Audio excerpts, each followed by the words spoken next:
Hello and welcome to the Extreme Hangout here at COP29. Today I'm joined by Eric Soto, Senior Vice President for Europe, Middle East and Africa, and Asia and Pacific at Workiva. Eric, it's great to have you with us. Thank you for having me.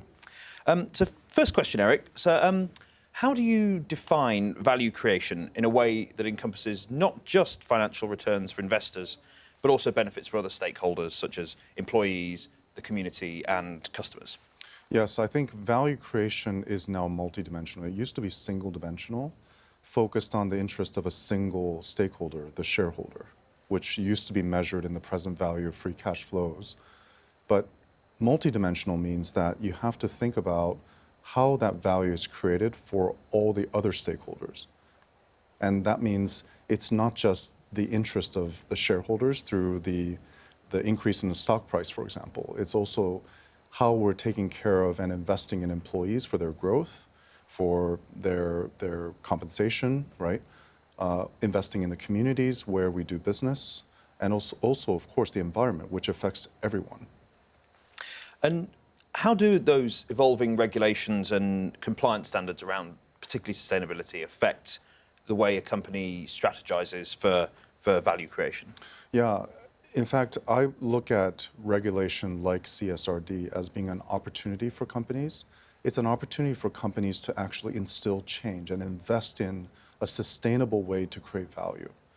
So this is an opportunity for companies to build resilience, because when you're focused on multiple stakeholders, it actually builds a foundation for you to have resilience as a business in the midst of volatile change in the macro environment, geopolitical environment as well. And in that geopolitical environment, how do you envision the evolution of value creation in the next decade? I think that this trend toward multiple stakeholder value is going to continue to increase. I come from a generation where the shareholder value creation was the single focus of companies, listed companies especially. But now with climate change, the impact of climate change, not just on our daily lives, but on business, right? Everything from supply chain to inflation to costs of our products and costs of raw materials, it is no longer something we as business leaders can ignore. So I think that this trend is going to accelerate toward businesses having the imperative to actually invest in multiple stakeholder value.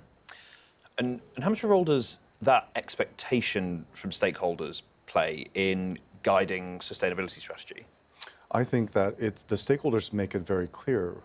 And one of the things that is very different in today's world versus the world that I started my career in is that news travels at light speed.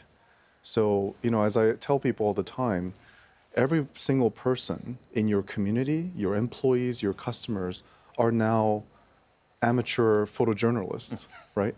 News used to travel much more slowly through newspaper articles and press releases. Now, because everyone is potentially a photojournalist, you could have a customer that takes a picture of something that's going on in your company, or an employee who is, taking a video of something in your manufacturing plant, and that could instantly potentially impact your brand reputation, your trust with your community, your stakeholders, and even regulators. And so because of that change in the speed at which information travels, companies have to continuously monitor the expectations of various stakeholders, not just the shareholders.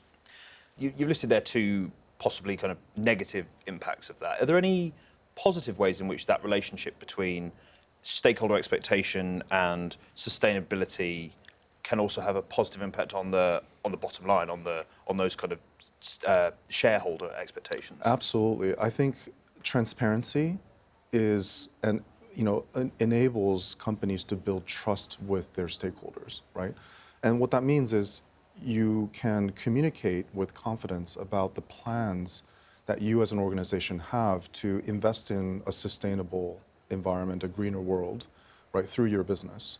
And when you have good governance across your business to ensure that those plans can be achieved in that timeline that you communicated, and then you communicate transparently with your stakeholders, then that builds trust, not just with your shareholders, but also with your communities, with your employees, and with your customers. And when you do that, it actually builds the broad support beyond just shareholder support for you as a leadership team, you as a business, and actually that's what enables you to create resilience as a business in times of volatility, because when things are volatile in the macro environment or geopolitical environment, you need support from everyone in your community, from your supply chain, from your labor unions, from your shareholders, in order to ride through that volatility. And do you have any examples of where that's happened in your tenure? Absolutely. So before joining Workiva, I was working for a manufacturing company where we were suppliers of ingredients for food, beverage, and household products. We were suppliers to some of the largest branded consumer products in the world. And those large consumer products companies actually came to us as their supplier, demanding that we bring in more sustainable practices. At first, I was actually quite skeptical because of the impact on our bottom line, because changing our manufacturing lines is very costly in capital, in employees, and so on. But our CEO actually made the decision that this was the right thing for us to do and to make that investment. And to my surprise, as we made that investment, we got broad support from our unions, from even some of our strategic shareholders in our plans. And certainly our customers, right, certainly supported that. And even our employees were cheering us on because we were becoming a more sustainable company, more responsible company.